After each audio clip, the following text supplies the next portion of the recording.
بھائی جس آدمی کے پیچھے مولا علی نماز پڑھتے ہیں وہ بندہ تجھے قبول کیوں نہیں؟ جس ابو بکر صدیق کے پیچھے وہ نمازیں پڑھتے ہیں تجھے کیوں نہیں قبول؟ جس عمر کے وہ مشیر بنتے ہیں تجھے کیوں نہیں حضرت عمر قبول؟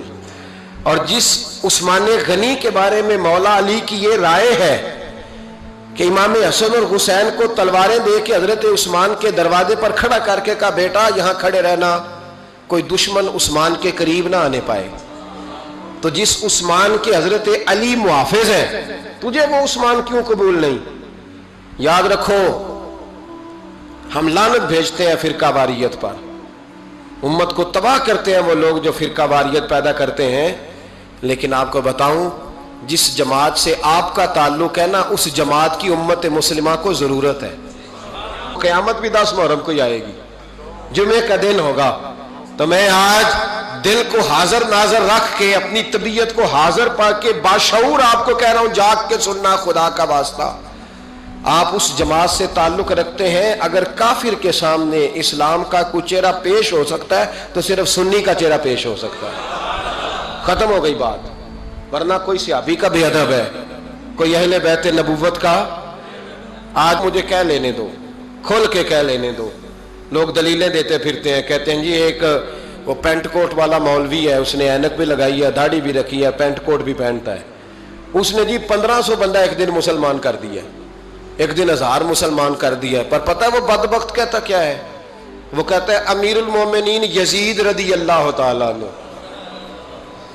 میں کیا کروں اس کے 1500 مسلمان کو یا 2000 اس کے کلمہ، اور وہ جی بڑی دلیلیں دیتا ہے، وہ دلیلیں سنبھال کے رکھے، وہ دلیلیں جو جی بڑے لوگ اس کے ساتھ ہوتے ہیں، تو کربلا کے موقع پر زیادہ لوگ یزید کے ساتھ تھے، زیادہ لوگ، ہم کثرت کے قائل نہیں، ہم حق کے قائل ہیں، ہم اب چھوڑ دو بات، دلائل کی طرف آؤ۔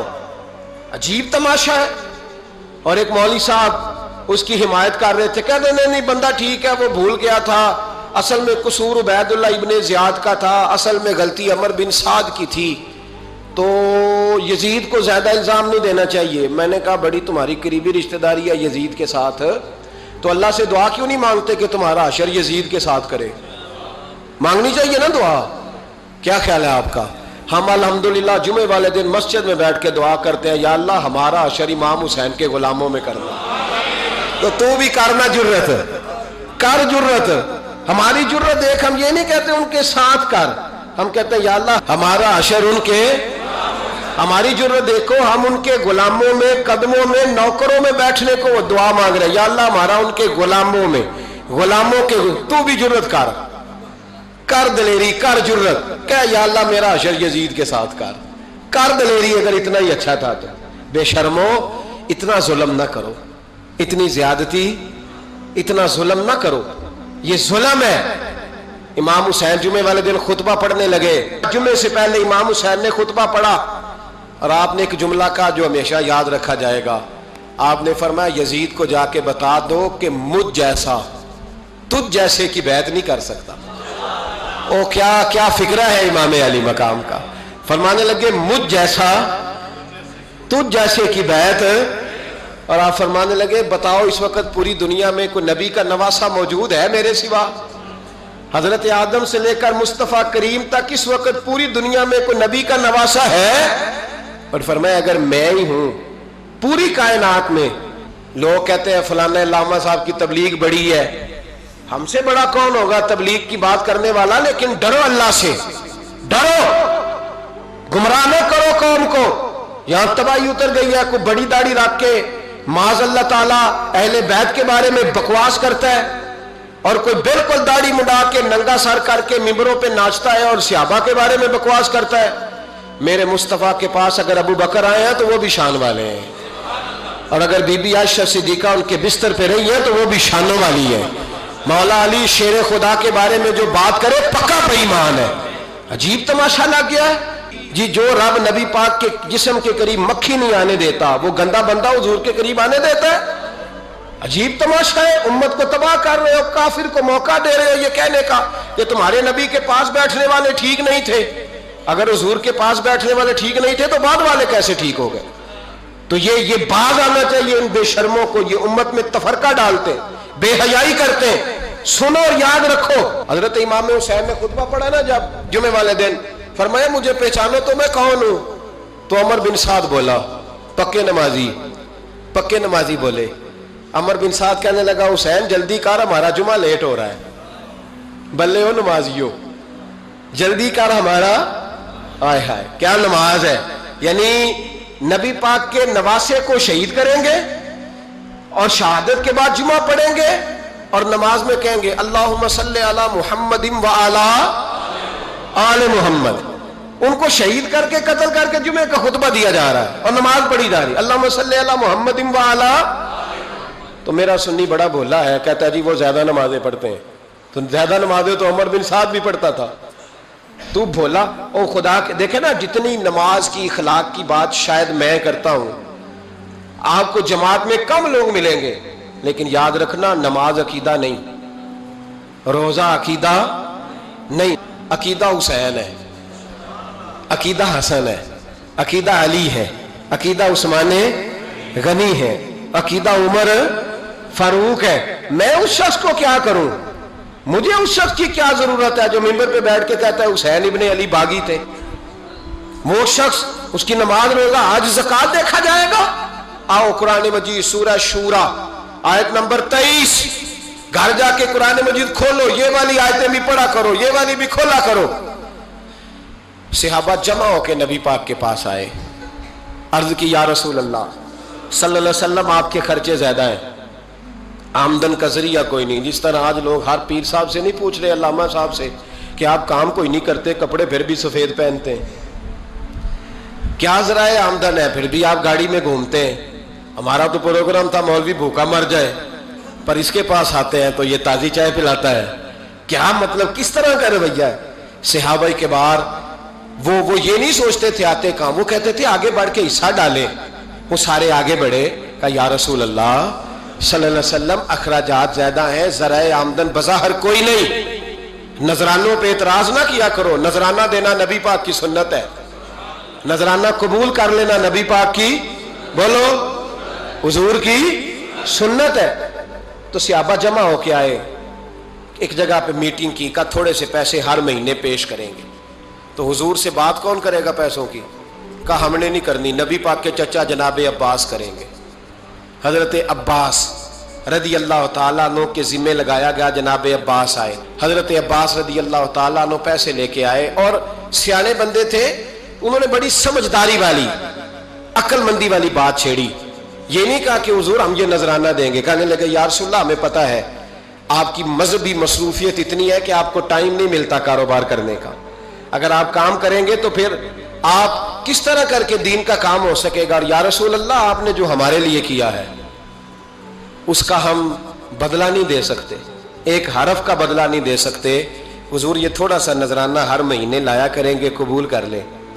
نبی پاک کے سامنے رکھا ہی تھا کہ اللہ کا قرآن بول پڑا، کہا کل لا اسألکم علیہ اجرا، محبوب ان سے فرما دو کہ میں نے تمہارے لیے بڑی تکلیف سہی ہے، پر میں تم سے کوئی اجر نہیں مانگتا، تم سے کوئی اجر نہیں مانگتا، ہاں اگر تم نے کچھ کرنا ہے الا المودۃ فی القربى، تو میرے قریبیوں سے پیار کرتے رہنا، میری ختیجہ سے پیار کرنا، میری عائشہ کا ادب کرنا، میرے قریبیوں کا احترام کرنا۔ یا رسول اللہ ازواج تو گھر میں ہے ہی، قریبی کوئی اور بھی خاص ہے جس کا ادب کرنا ہے؟ تو نبی پاک نے فرمایا ہاں علی، فاطمہ، علی اور فاطمہ کی اولاد، فرمایا ان کا ادب کرتے رہنا، اس کا مطلب یہ ہوگا کہ تم نے میرے ساتھ بڑا ہی اچھا سلوک کیا ہے، کہا ان کا ادب کرنا، جناب علی، سیدہ فاطمہ، اور دونوں کی ان کا ادب کرنا فرائض دین، اہل بیت کا ادب کرنا فرائض۔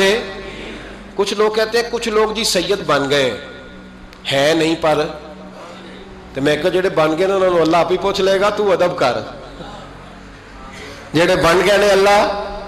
شیخ الاسلام والمسلمین حضرت خواجہ قمر الدین سیالوی رحمت اللہ تعالی علیہ، دو بندے خواجہ صاحب سے ملنے آئے تو ان کو پتا تھا کہ خواجہ صاحب سیدوں کا بڑا احترام کرتے ہیں۔ اعلیٰ حضرت فاضل بریلوی کا جب عرس ہوتا ہے نا بریلی شریف، تو سیدوں کو سٹیج پہ بٹھایا جاتا ہے اور بڑے بڑے عالم نیچے بیٹھتے ہیں۔ تو دو بندے آ گئے, کچھ لینے کچھ مانگنے, تھے فرار دونوں.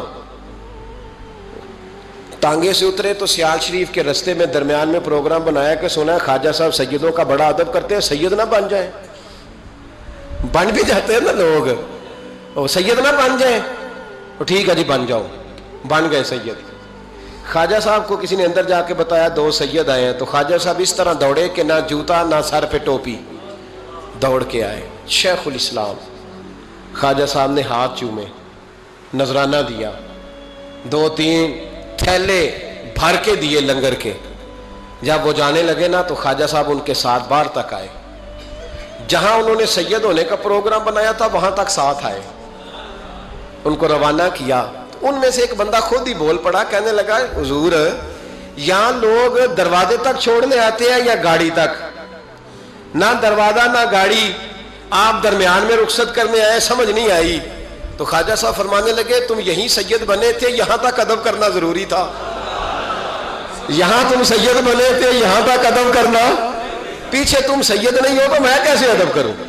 جہاں تک تم سید ہو وہاں تک ادب کرنا. اور میرے اعلیٰ حضرت نے عقیدہ دیا, کہنے لگے تیری نسل پاک میں ہے بچہ بچہ نور, تیری نسل پاک میں ہے بچہ بچہ نور کا, تو ہے عین نور تیرا سب گھرانہ نور کا. تو میاں صاحب نے اس کی وضاحت بھی کی. میاں صاحب سے کہا حضور ادب کرتا کون ہے؟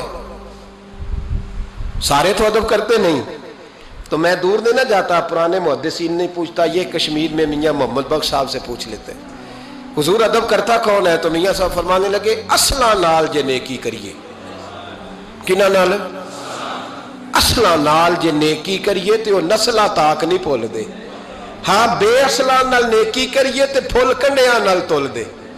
بے اصلا فرمانے لگے جو اصل ہوگا نا اخلاق کا, کردار کا, خاندان کا اصل, وہ ہمیشہ مصطفیٰ کے صحابہ کا بھی احترام کرے گا اور اہل بیت نبوت کا بھی ان کا ادب کرے. سنیں نبی پاک نے کیا فرمایا, ترمذی میں حدیث ہے.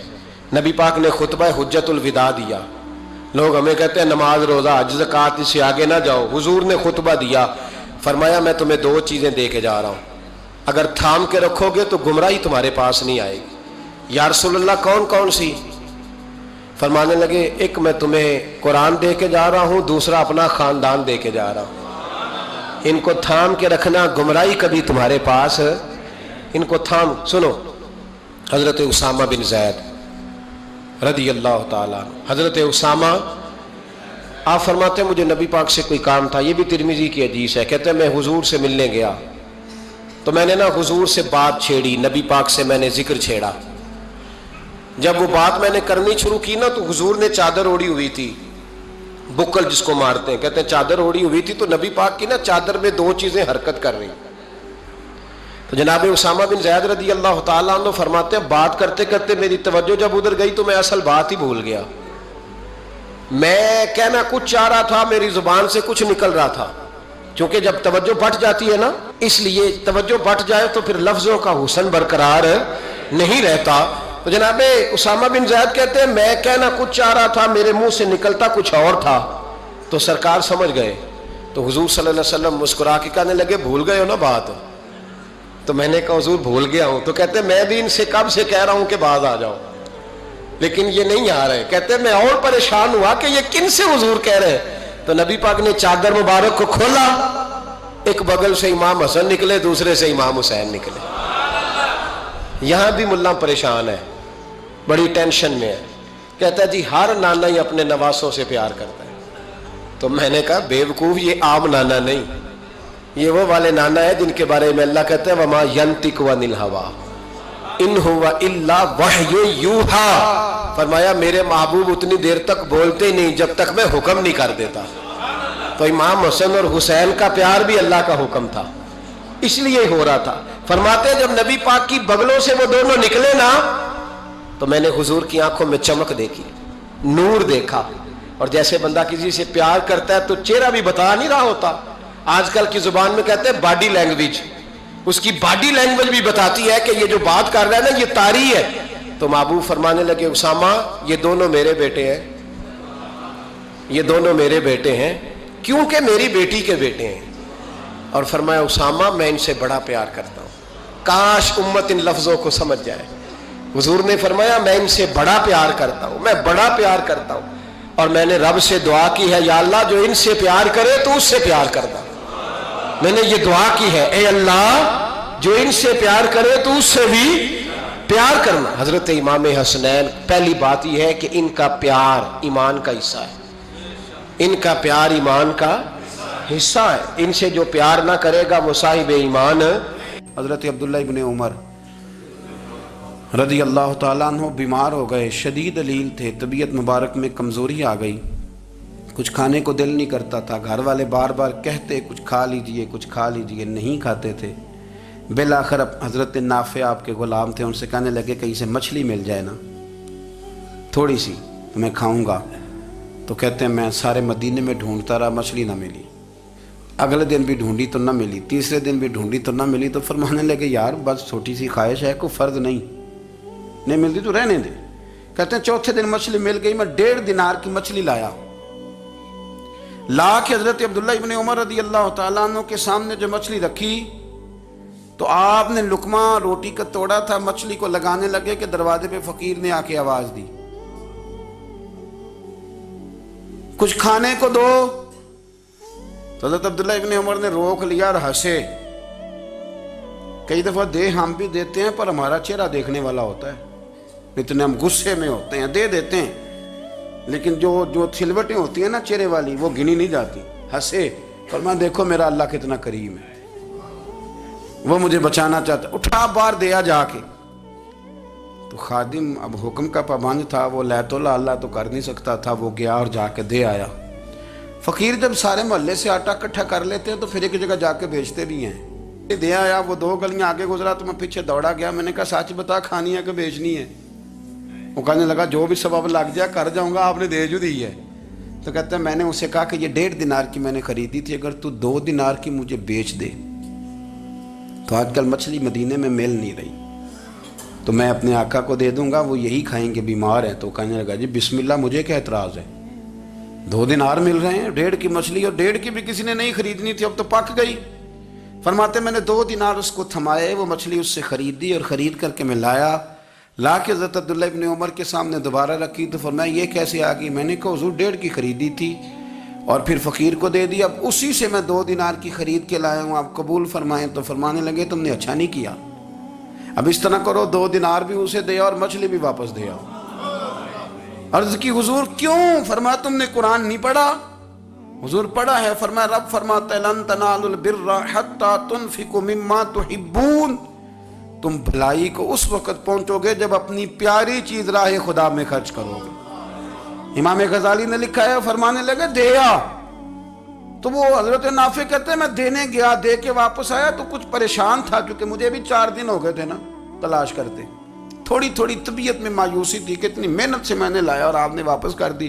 تو حضرت عبداللہ ابن عمر نے مجھے قریب بٹھایا، پھر مجھے تھپکی دی. فرمانے لگے پتر میں نے ویسے بھی کبھی جھوٹ نہیں بولا اور آج کل تو میں ویسے ہی بیمار ہوں، ٹائم ہی نہیں، وقت ہی نہیں، موقع ہی نہیں جھوٹ بولنے کا. میں تجھے سچ بتاؤں، مجھے مچھلی کھا کے اتنا سکون نہیں ہونا تھا جتنی اللہ کے راستے میں خیرات کھا کے مجھے سکون ہوا.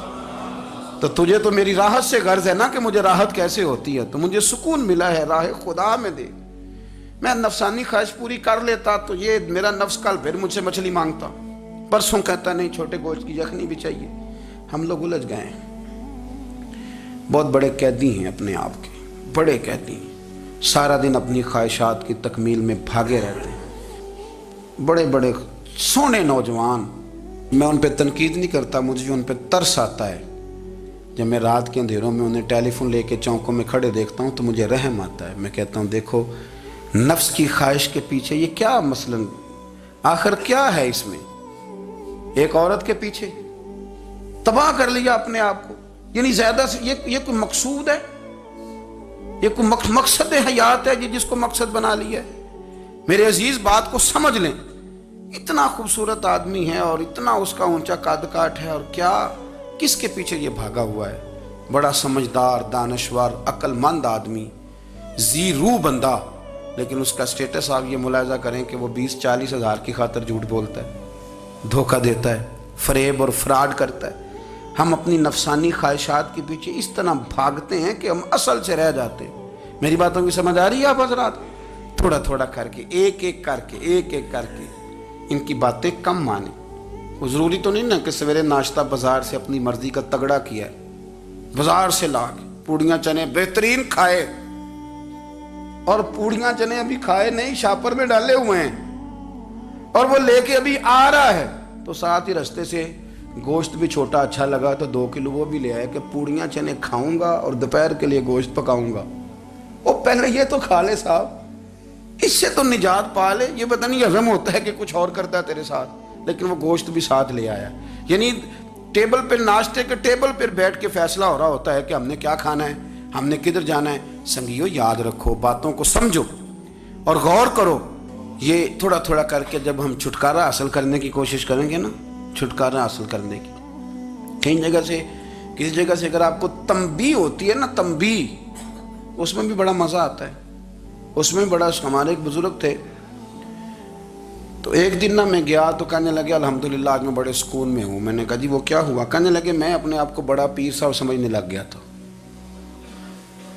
تو ایک وابڈا کے کسی آدمی سے کام تھا، تو میرے ایک دوست نے مجھے کہا کہ پیر صاحب اس کو ٹیلی فون کر دیں، سنا ہے آپ کا عقیدت مند ہے۔ میں نے اس بندے کو ٹیلی فون کیا تو کہتا ہے پیر صاحب میں عزت آپ کی بڑی کرتا ہوں پر یہ کام نہیں ہو سکتا۔ کہتے ہیں جب اس نے مجھے کہا نا تو کچھ بھی نہیں، تو مجھے بڑا مزہ آیا ہے، ورنہ میرا تو نفس پھول گیا تھا۔ میں تو سمجھتا تھا کہ جو میں کہتا ہوں ویسے ہی ہو جاتا ہے۔ کہتے اس نے تھوڑا سا نا مجھے لیول میں کیا ہے، مجھے مزہ آیا۔ یہ لوگ نا اپنے اوپر بوجھ ڈالتے تھے، یہ تھوڑا تھوڑا پیچھے ہٹتے تھے، یہ سمجھتے تھے کہ اس طرح تو ہماری تکمیل رہ جائے گی۔ صبح سے شام تک اگر اسی نفس کی باتیں مانتے جائیں گے تو خرابی کرے گا۔ دولت کا نشہ ہے بھائی، دولت کٹھی کرنے والا کسی جگہ سیر نہیں ہوتا، حسن کا نشہ ہے، حسن کا نشہ ہے۔ حضرت ابو بکر شبلی رحمۃ اللہ علیہ فرمایا کرتے تھے جو تیری بیٹی کو خوبصورت سمجھ کے اس کے ساتھ نکاح کرنا چاہے اسے بیٹی نہ دینا۔ حضرت جی کیوں؟ فرمایا حسن تو تھوڑے دن کے بعد ختم ہو جائے گا، پھر وہ اس کی قدر نہیں کرے گا، وہ تو کہیں اور منہ مارتا پھرے گا۔ حضرت ابو بکر شبلی رحمۃ اللہ تعالیٰ علیہ کی بیٹی خوبصورت تھی، ایک نوجوان کہنے لگا میرا نکاح کر دیں۔ آپ فرمانے لگے پتر تو 1 مہینے کے بعد آنا، کر دوں گا۔ بڑی موٹی تازی خوبصورت صاحبزادی، تو حضرت نے اسے دوائی کھلائی، اسے پخانے لگ گئے، جو پخانہ کرتی ایک مٹکے میں سنبھال دیتے۔ تھوڑا وقت گزرا تو وہ ہڈیوں کا پنجر بن گئی، مہینے بھر میں دست اتنے آئے کہ کمزور ہو گئی۔ تو ابو بکر شبلی 1 مہینے کے بعد نوجوان کو بلایا، فرمایا ادھر آ تیرا نکاح کروں۔ بچی دکھائی تو وہ کمزور بستر پہ پڑی، فرمایا شادی کر۔ کہنے لگا اس سے نہیں میں نے کرنی۔ فرمایا یہ وہی ہے؟ کہنے لگا جی نہیں۔ فرمایا تو کہتا تھا مجھے عشق ہے، کدھر گیا تیرا عشق؟ کہنے لگا حضرت صاحب آپ کیسی بات کر رہے ہیں؟ فرمایا ادھر آ۔ پھر وہ مٹکا جس میں گند رکھا تھا وہاں لے گئے، فرمانے لگے تیرا اس کے ساتھ عشق تھا، یہ ہے تیرا عشق۔ فرمایا اسے تو میں 4 دن روٹی کھلاؤں گا پھر تندرست ہو جائے گی، لیکن میں دیکھنا چاہتا تھا کہ تو میری بیٹی سے پیار کرتا ہے یا اس کے چہرے پہ آنے والی کچھ وقت کے لیے سرخی سے پیار کرتا ہے، اس لالی سے پیار کرتا ہے جو جوانی کے وقت بچوں اور بچیوں پہ آتی ہے۔ کس چیز کے دل دادا؟ یعنی کیا مطلب؟ نفس کی غلامی، سراسر غلامی، اور پلٹ پلٹ کے اور بڑے بڑے سیانے بندے چھوٹی سی خواہش کے لیے، بڑا سمجھدار آدمی، بڑا سیانا بندہ۔ میں ایک بڑے بزرگ عالم تھے، میں ایک دفعہ ملنے گا تو پائے پکا رہے تھے، خود پائے پکا رہے تھے، تو وہ بڑے پیار کی بات ہوتی ہے نا جی، تو تامت باندھی ہوئی اور بڑی جناب خستہ حالی، اور وہ پائے پکا رہے ہیں۔ تو میں نے ان سے کہا، میں نے کہا حضرت جی پائے تو کسی اور نے بھی پکا لینے تھے، آپ بخاری لے کے بیٹھتے، چلو میری طرح کا کوئی بندہ آپ سے استفادہ بھی کر لیتا۔ اب پائے آپ لائیں گے، پھر پکائیں گے، پھر آپ کھائیں گے، تو یہ تو 24 گھنٹے آپ کسی کام میں گزر جائیں گے۔ تو یہ ایک چھوٹی سی خواہش کے لیے، میں کسی چیز کو حرام نہیں کہہ رہا، قرآن پاک کی جو آیت پڑھی ہے صرف اس کی تفسیر آپ کے سامنے عرض کر رہا ہوں۔ ہماری خواہشات